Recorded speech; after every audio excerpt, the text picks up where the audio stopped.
I happen to think that Miami did not waste their 2024 season. I think that it was disappointing. I believe that they needed to make the playoffs with the roster moves they had, with the staff that they acquired, with the QB that they acquired in Cam Ward. They may have passed up on a generational college QB, maybe even generational NFL QB. I love his work ethic, and I think that he is someone who will probably succeed in the NFL. At least hopefully. It's going to be hard to win with the Titans. But they didn't waste last season. Two things can be true, that 2024 was disappointing on one hand for Miami, but also showed that under Mario Cristobal, their overall program trajectory is upward. They're going to be successful. And I will say right now that after this season, they will be probably the number one program in the ACC, unless they utterly implode. Because Clemson's recruiting has not looked so hot, and their development hasn't looked so hot. Miami has been hotter at development and recruiting in recent memory than Clemson has. They have. Last season was the perfect example of this. Clemson still had infinitely more talent than Miami did because they recruited at an elite level for several classes before Cristobal even got there, and they held on to those players. Now, they've done a good job at developing, I think, but they haven't won big games. Neither has Mario with Miami. However, last season, guess who was power rated higher? Well, Miami. Before we resume this segment, please take a few seconds of your time to make sure you have liked the video, subscribe to the channel, hit the notification bell for the channel and for any team podcasts and playlists linked in the description, and also comment your thoughts down below in the comment section and join my Discord server via the description. All of those things I just asked you to do are completely free, and they sign you up for things related to my channel, or they don't sign you up for anything. No cost to you, and all the benefit to you because we release daily college football content here on College Football with Sam. If you want to support the channel monetarily, sign up for a YouTube membership, or check any other links in the description for my merchandise store and Patreon page. Thank you very much, and let's get back to the segment. They're power rated higher than Clemson. Guess who successfully killed their SEC opponent, or opponents plural? Well, Miami did. Clemson didn't. They lost to South Carolina. Now, to be fair, it was at the end of the year. South Carolina figured some things out. They got destroyed by Georgia at the beginning of the year. Florida, Miami met at the beginning of the year before they could figure some things out. But still, that Florida team was projected to do fairly well by some, and people acknowledged they had a lot of talent. It came as a surprise when Miami went in there and just completely depanted Billy Napier on live TV. Like, that surprised a lot of people. It even surprised me a tad bit at just how dominant Miami looked in that game. They'll get a chance to do that again to Florida, though this time at home, although with how much Florida brings back, Florida also has a chance to win that game. Miami's schedule is an intriguing schedule, and it's a fun schedule. They play Notre Dame, for example, on a Sunday night in Week 1. Then they play Bethune-Cookman Week 2, USF Week 3. They get Florida at home Week 4 to close out their September schedule because they have a bye in Week 5. And sandwiched in between their Week 5 bye and Week 7 bye, they play Florida State on the road. I mean, that's fun. You play two other Florida schools for a chance at the Florida Cup, and then Notre Dame in a Catholics versus Convicts rerun. And then after the Week 7 bye, they get Louisville. Louisville should be a good team.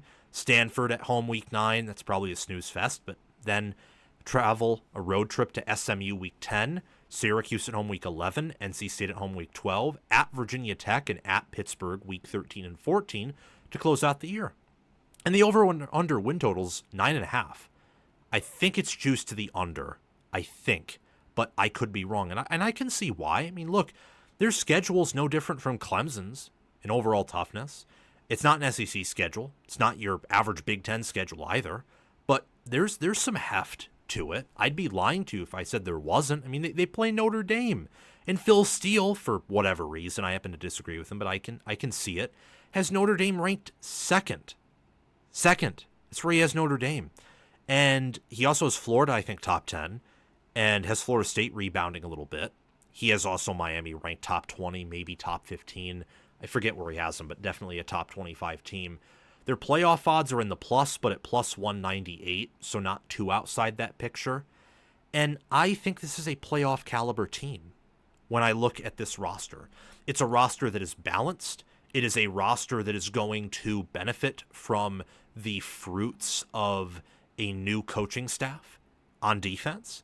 I love on defense Ruben Bain Jr., Akeem Mesidor, Armando Blount, and Malik Bryant at defensive edge. Justin Scott, Ahmad Moten, and David Blay. While I think Miami would benefit from having a deeper defensive tackle room if they can stay healthy there, and at least one player steps up, and I'm kind of expecting Justin Scott to, then I think they'll be good there. Linebacker, Wesley Besainth, Raul Aguirre Jr., and Mohamed Touré. I loved the addition of Mohamed Touré, by the way. Loved that addition from Rutgers. These are all players on my all-ACC teams, and they're all good players. I didn't make my all-conference teams larger to include mediocre players. I made them to include more good players. I have Zachariah Poyser and Jacoby Thomas at safety, and then Xavier Lucas, O.J. Frederic, and Charles Brantley at corner. Every single one of Miami's starting defensive players I have in my all-ACC team, and I have several depth players there too. If Bert Auburn pans out, Miami could reload at kicker. Dylan Joyce should be a good punter. Keelan Marion, they got out of the portal from BYU. I have him on my all-ACC team at wide receiver, but also as the best overall return specialist. That's going to be huge for Miami, especially since they lost, Xavier Restrepo and Jacoby George. Lost a lot at wide receiver. And then Isaiah Horton in the portal to Alabama. I think Trader's going to be good there. Same with Tony Johnson, CJ Daniels, and Keelan Marion, but Trader will be the wide receiver one. Those other players are contributors. They are role players, but they are not elite players like, let's say, you have all across the board for Clemson at wide receiver, or that Notre Dame or Georgia Tech have at their wide receiver one. I like Elijah Lofton and Alex Bauman at tight end.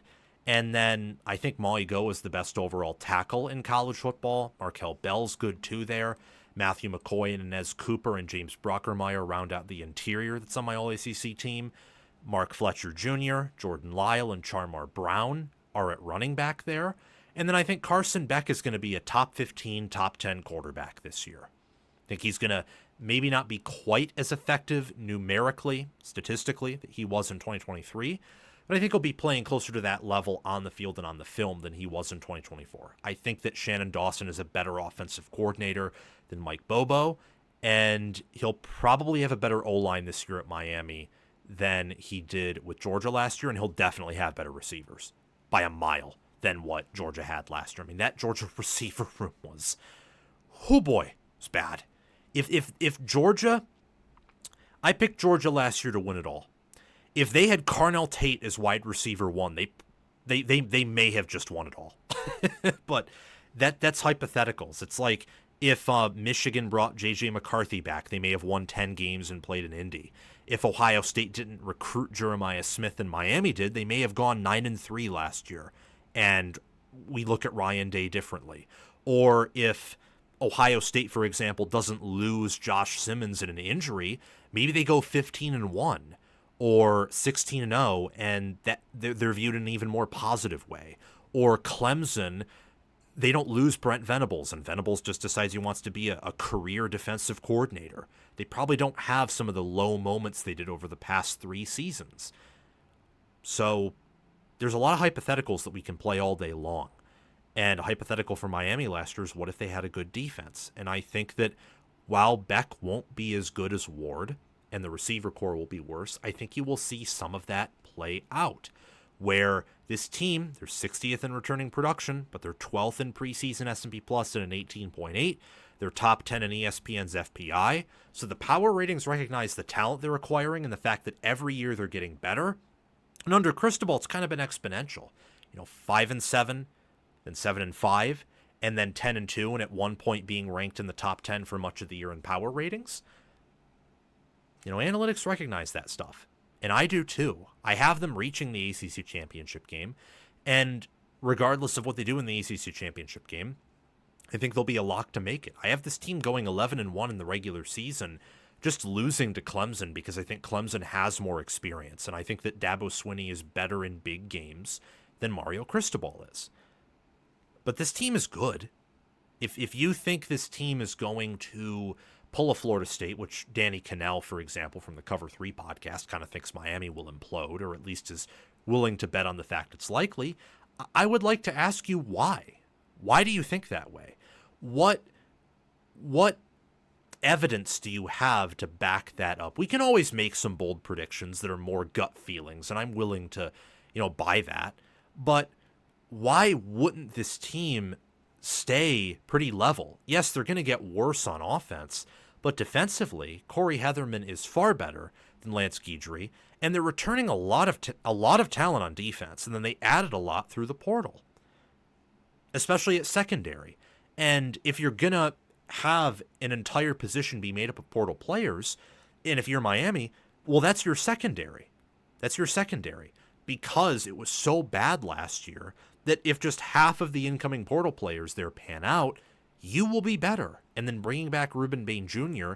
and some of those D tackles and rotational DN pieces and making the additions at linebacker tells me that maybe Miami is concerned, and maybe they are not playing at the level they want to play at. And this is kind of a red flag. There's also the possibility that they realize, oh crap, we have a really good QB, we've recruited and developed well on the O-line, we have an awesome run game, and we have a good DC, and we think we can make a run at a championship. So let's get some more depth and maybe even some weapons for the future. I can see that being a reality too. This is going to be a good football team. And by good, I mean good from traditional Miami expectations and standards. So this will be a great team. This will be a top 10 team this year in college football. Some predictions that I have for Miami. My mild prediction, the layup one, is that the Hurricanes improve on the defensive side of the ball after an awful 2024 effort. I'm high on Miami's defense for sure. I'm also high on Carson Beck. I think he'll be back to his 2023 self and is a top 10 quarterback in the nation. So that's a medium prediction, just because the injury and how his drop-off last year was unexpected. It's a little bit more bold. My hot prediction, going up on the Scoville scale here, the Hurricanes win 10 games again, and this time make it to the ACC championship game. I say 10 because given all this team loses and just the matchup that they have with Notre Dame and Florida, I think there is a chance they lose one of those games. They're probably losing an ACC conference game, but I think that they'll go 7-1 and reach the ACC championship game. And I'm picking 11-1. So they'll lose either one game in conference or one game out of conference here. My scorching prediction is that Cristobal makes his first appearance in the college football playoff. It's scorching because A, they're not favored to, B, they're from the ACC. So an ACC team at 11-2, if they really look weak, like let's say they win 8 or 7 one-score games, the playoff committee could leave them out over a 9-3 Florida that maybe beats them head-to-head, or a 9-3 Oklahoma. Could see that happen. And if they go 10-3 and don't win it, they're definitely out. Like they will have to. They cannot lose 3 games and reach the playoffs because they're not a part of the Big Ten and they're not a part of the SEC. Prediction number 5, the Hellfire one, is that Miami's defense ranks in the top 25 by the end of the season. Could be higher than that. I'm kind of thinking more top 20, but top 25 is already bold. So I just cut it off right when it got to my boldest prediction for Miami. Is like, yeah, top 25. I'm kind of thinking it'll transform and be really good. Now, I don't think Corey Heatherman's Jim Knowles, so it's not going to be like Ohio State where it comes in and the defense goes from bad to top 25, fringe top 25. This is more so because this team, I think, has the talent and then the schedule to match up with it and has enough proven players they got from the portal to where they're going to make a pretty big jump. Like Knowles, for example, he didn't bring over a lot of players because the portal then wasn't as active as it is now, and that just wasn't quite Ohio State's style. They've been more willing to dive into the portal, not totally, but recently, than they were in 2022 or even 2023. Miami, on the other hand, is completely different. I mean, Miami will take whoever they think they need or whoever they really, really want out of the portal. So I think you'll see some more immediate results. Will this defense consistently be top 10 or top 5 every year under Corey Heatherman, which if you're Miami is obviously what you want? I don't know. I mean, I wouldn't rank him ahead of Phil Parker, Jim Knowles, Glenn Schumann, DeAnton Lynn, for example. I wouldn't do that. I don't even know if he's better than Tom Allen, although I think he is. But time will tell. He's a young defensive coordinator, and that side of the ball is a lot of talent. So my prediction for Miami: 11-2, 7-1, ACC runner-ups, and a college football playoff participant.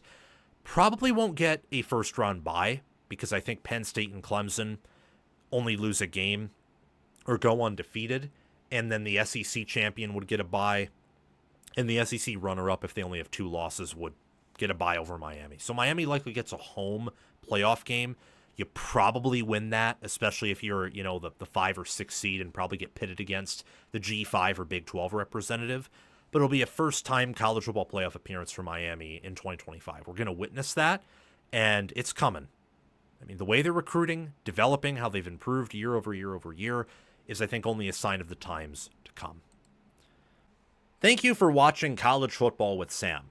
Make sure that you've liked the video, subscribed to the channel, hit the notification bell for the channel and team playlists and podcasts in the description, joined the free Discord server where we talk college football 24/7, and have commented your thoughts down below. Check out the description for any ways you can support the channel monetarily. Everything else I've asked you to do is completely free, and your support means the world to me. We're trying to become the next big thing on college football YouTube. 6-figure subscribers, maybe 1 million one day. I think we can do that. And also check out any videos or playlists, anything in these columns right here, where there will be videos and playlists. Yeah, you get the point. Have a fantastic day, and I will see you in the next one.